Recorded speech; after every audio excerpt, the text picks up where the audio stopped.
guys come off a win like he had yesterday against one of the best in the Central and everything. Was it surprising that you just didn't really have a whole lot of oomph today? Yeah, no, for whatever reason, I guess a little bit of fatigue, but they played and traveled too, and they just had a little bit more in their tank than we did tonight. We couldn't really muster too much together on the offense, and we couldn't kill anything defensively. So just way too much time in the D zone, and they're good players. When they had the puck, they were really good.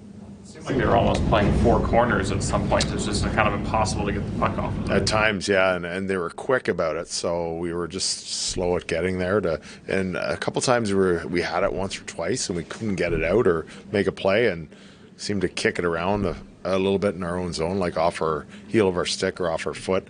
And once they got it again, then now we're tired and chasing, and it was like a cat or dog chasing his tail, I guess, most of the game in our own zone.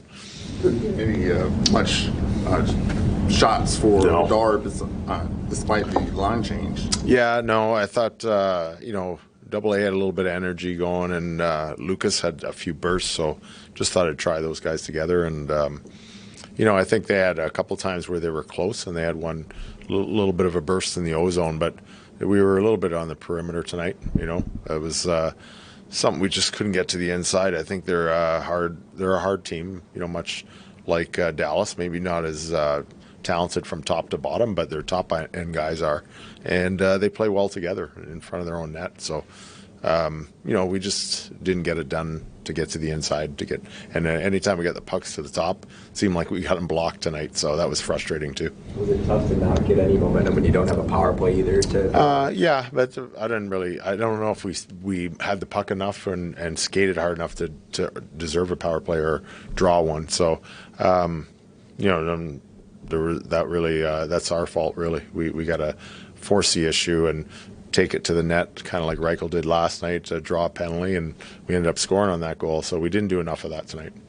Luke, how do you keep the effort and the energy up for this final stretch of games here, considering there's not a postseason? Yeah, I think we've been pretty good on the most part tonight. We just didn't seem to have it much together as a group, but these guys have been pretty resilient, and I trust the leaders in that room to make sure that they say the right things after tonight's game. And tomorrow's a day off, and we've had a pretty good schedule for a while now with lots of travel, so we'll take advantage of that and come back fresh Tuesday for practice and go to St. Louis and try and turn the tables on what happened to us last time in St. Louis. We blew a lead, and there's little games within the games and challenges at the end of the year. Use that as motivation to come back and have a strong game there. Did Foligno get banged up there in the second? Yeah, he just had a little bit of a muscle pull there, but he came back and completed the game, and he was fine at the end.